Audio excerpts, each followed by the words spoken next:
मक्की दी रोटी और सरसों दा শাক শীতকাল মানেই আমার বাড়িতে এই আইটেমটা হবেই হবে। যারা প্রায় 1 বছর ধরে আমার সাথে আছো তারা দেখে থাকবে আগের বছরও আমরা একটা বানিয়েছিলাম। আর এটা খেতে যে কি ভালো লাগে কি যে বলবো। আমরা বাঙালিরা সচরাচর এই ধরনের আটা খেয়ে অভ্যস্ত না হলেও বাংলার বাইরে বিহার, ইউপি বলো, দিল্লি, হরিয়ানা কিংবা পাঞ্জাব এই সময় ভুট্টার খুব ভালো ফলন হয়। আর এই মকাইয়ের আটার সাথে কচি কচি সর্ষের শাক, এটা যে ওরা কি ভালো খায়। ইভেন আমাদের যেরকম স্ট্রিট ফুড রাস্তার ধারে ধারে, সেই রকম ওখানে বিক্রি হয় এই জিনিসটা, মকাইয়ের রুটি বা ভুট্টার আটার রুটি আর সর্ষের শাক। আমি যেভাবে করি প্রতিবারই দেখাই, এবারেও দেখাচ্ছি। প্রথমে সর্ষের শাকটাকে কেটে ধুয়ে একটুখানি হালকা করে ভাপিয়ে নিয়ে ভালো করে গ্রাইন্ডারে মিক্সারে মিক্স করে নিয়েছি, মানে একদম পেস্ট করে নিয়েছি।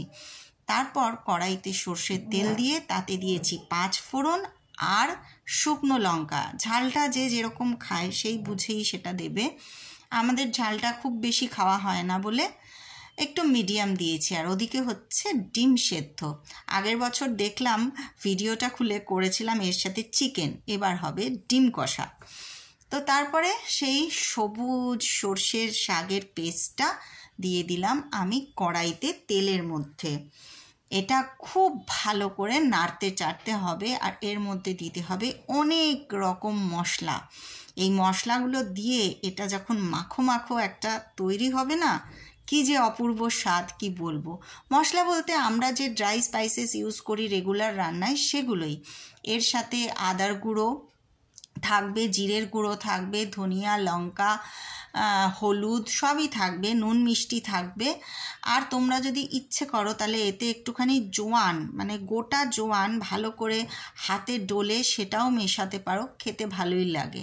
তবে আমি জোয়ানটা মেশাই না, মুখে লাগবে বলে। আমার একটু ক্রিমি বাটারি এই স্বাদটা ভালো লাগে, সেই জন্যে মোলায়েম রাখতে চাই। তাই কোনো রকম খুব বেশি ফোড়ন বা আমি এই ধরনের গোটা মশলা ইউজ করিনি এই রান্নাটায়। তো দেখো নাড়তে নাড়তে নাড়তে নাড়তে এটা একদম কিন্তু শুকনো হয়ে আসবে, জলটা মরে যাবে আর কালারটাও হালকা চেঞ্জ হয়ে যাবে। তারপরে মুখে দিয়ে দেখবে এর স্বাদটা কেমন। ও হ্যাঁ, আর একটা কথা বলতে ভুলে গেছি, তোমরা ইচ্ছে হলে এতে কিন্তু পেঁয়াজ, আদা, রসুন এই পেস্টটাও মেশাতে পারো।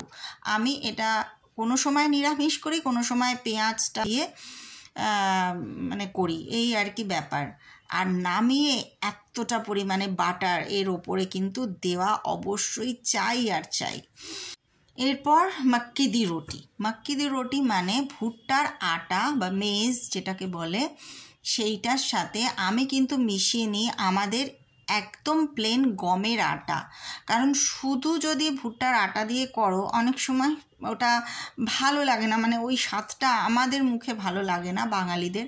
তাই একটু ওর মধ্যে আমাদের গমের আটাটা যদি মিশিয়ে নাও, রুটিটাও ভালো হয় আর খেতেও খুব ভালো লাগে।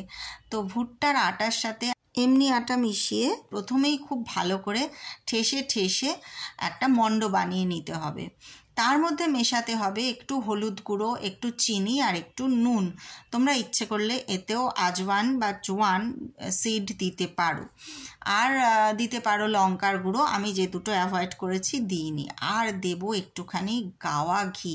এটা ঘৃতরাজের থেকে কিনেছিলাম, বিং গর্জাসের এক্সিবিশন থেকে। দেখাবো সেই ভিডিওটাও। আরও অনেক কিছুই কিনেছি, তোমাদের দেখানো হয়নি। তো 1 চামচ গাওয়া ঘি এখানে আমি মেশালাম ঘৃতরাজের। ভীষণ ভালো টেস্ট, ভীষণ ভালো গন্ধ। এত ভালো ঘি অনেক দিন পরে খেলাম। আমার কর্তা তো 1 কিলো কিনে নিয়ে চলে এসছে, আর এখন আবার ঘৃতরাজকে মানে ফোন করার কথা ভেবে যাচ্ছে, মানে ওটা যাতে শেষ না হয় এরকম একটা ব্যাপার। যাই হোক, ঘি খেতে সে খুবই ভালোবাসে, কিন্তু একটু কন্ট্রোলে রাখি সবসময় আমি।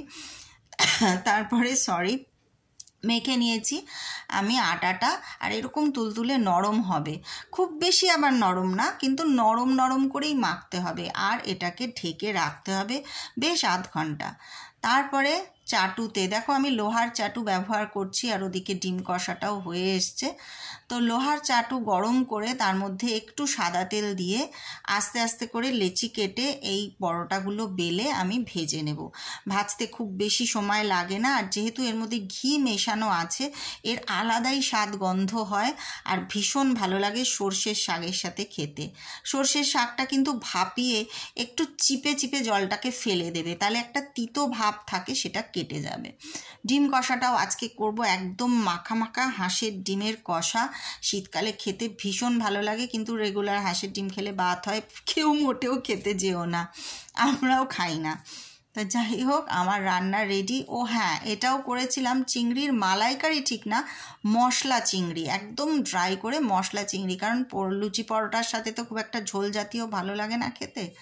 ব্যাস, আর কি চাই, আমাদের ডিনার টেবিল রেডি। সঙ্গে আছে আমার এটা তেঁতুলের পাল্প, মানে একদম তেঁতুল গোলার আচার, মাখা মাখা আচার।